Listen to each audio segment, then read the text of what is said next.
responsive always in all of his answers. He would say something to the officer, but it wasn't always really in response. Mr. Graves at one point pulls out some money from his back pocket. When the officer first walks in the bathroom, Mr. Graves is washing his hands, and then he goes to the towel dispenser and he dries his hands. At that point, Officer Cardenas has seen both of his hands, and so he holsters his firearm and he draws his taser. Mr. Graves then pulls out some money from a back pocket, some cash, and says he's here to eat, he's going to go eat, or something to those effect. He goes, tries to push past Officer Cardenas.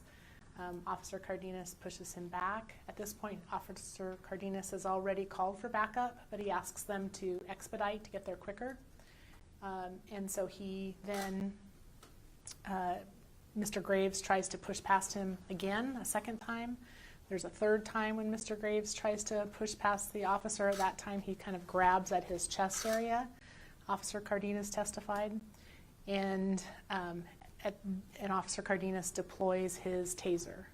The probes hit up in Mr. Graves' chest and arm, and they don't make a good connection for whatever reason. He's wearing sweatshirt and clothing underneath it, but it doesn't make a good connection. It doesn't have much effect on Mr. Graves at all.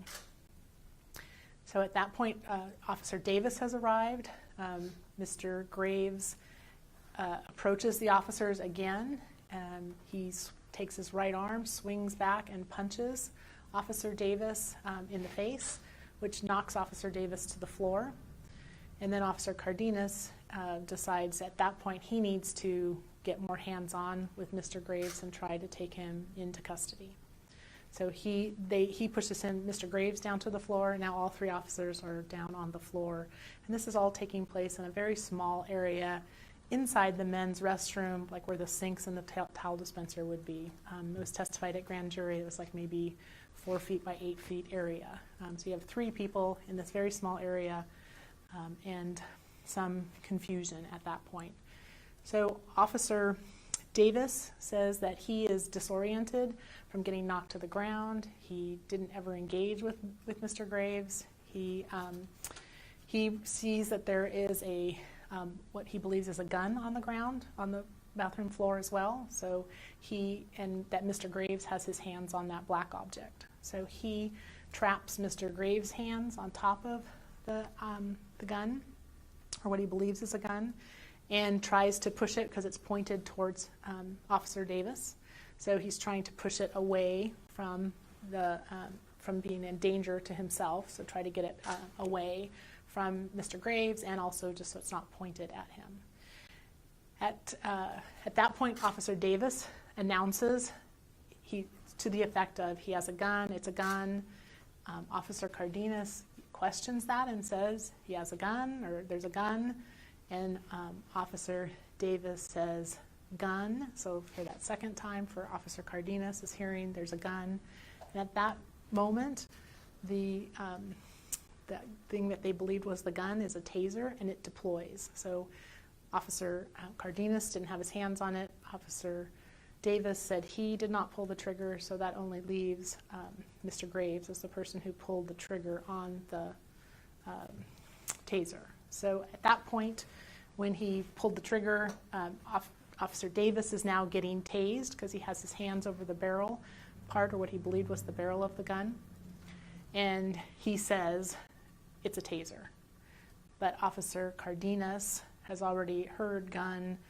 Is it a gun? Gun. And Officer Cardenas is now unholstering his firearm, and he shoots Mr. Graves twice, once in the upper back and once in about the middle of his back.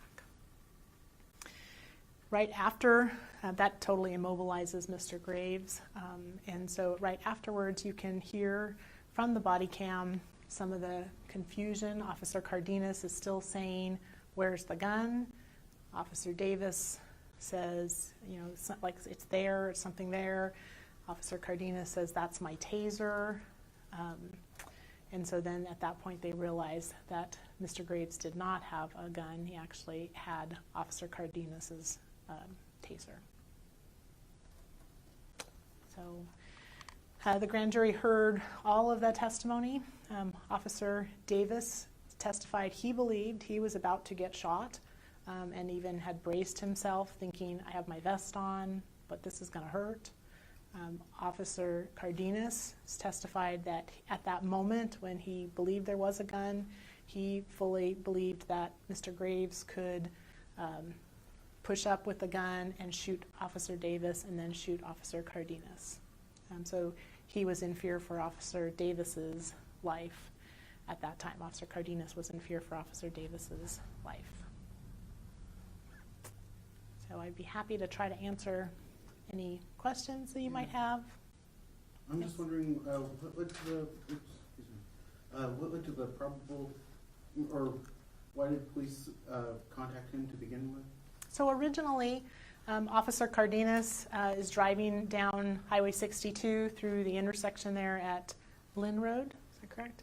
And he sees, as he drives by, he sees Mr. Graves step off the curb, which would be against the light because Officer Cardenas had the green light. So step off the curb and start to cross the street. Officer Cardenas Mr. Graves steps back up on the curb. Then he lets off his brakes and continues. He's looking in his rearview mirror, and Mr. Graves crosses the street. So originally, all that Officer Cardenas wanted to do was talk with Mr. Graves about the dangers of crossing Highway 62 against the light. Then it kind of changes as it progresses on. So that's all he was. There wasn't anything else. At that point, Officer Cardenas doesn't know why Mr. Graves is yelling the things he's yelling and acting the way he's acting. So he believes maybe he has a warrant for his arrest, maybe he has drugs, maybe he has a weapon. He just doesn't know. So those are the things that Officer Cardenas said were going through his mind.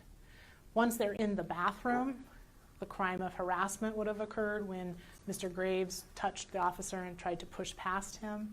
And then, of course, the crime of assaulting a public safety officer occurred when Mr. Graves punched Officer Davis.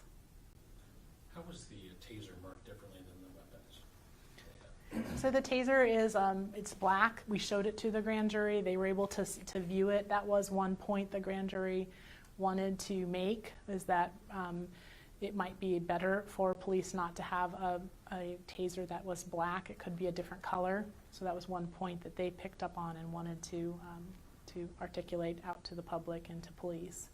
But it is black. Once it's covered with hands and all you're seeing is the butt of it, it definitely does look like it could be a firearm. And in that heated moment with all three people on the ground and all of the confusion and issues going on, it absolutely makes sense that both officers would have believed it was a firearm. When will the body cam footage be made available? So it's my hope to release that tomorrow. I wanted to give the Graves family an opportunity to view it before they would be viewing it on media. So that won't happen until tomorrow. I'll make it available to their family and then just let them know that it's going to be out. So we also have a transcript from the body cam, and so I'll release that at the same time tomorrow. So probably later in the day tomorrow would be my guess. I just wanted to give them the opportunity to not be seeing it on the news for the first time. Will that be raw footage, or will it be edited any way? Or? Nope, it's just what it is. And just to clarify, you mentioned the taser went off, and did it end up actually tasing Officer Davis, or it just kind of went off? Yes, yeah, and the taser actually has it has a memory to it, so they could actually see that the taser went off 3 times during this whole event, which the whole thing is less than 2 minutes from beginning to end in the bathroom. But they could tell that when you pull the trigger on a taser, it has a 5-second deployment, and so that without keeping your hand on the trigger or doing anything else, it goes off for 5 seconds. And so the taser was deployed twice by Officer Cardenas, which you can clearly see in the body cam, and then it was deployed again on the ground again. So someone had to have pulled the trigger in order to get that 5-second, and both Officer Cardenas and Officer Davis said they did not pull the trigger. It would not make sense for Officer Davis to have pulled the trigger when he believed it was a firearm.